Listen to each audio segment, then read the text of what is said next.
In this short video, I'm going to teach you how to pronounce the word refrigerator. Have you ever struggled with pronouncing the word refrigerator? Well, fair enough.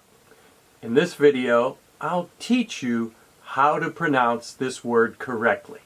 Let's break down the word into syllables.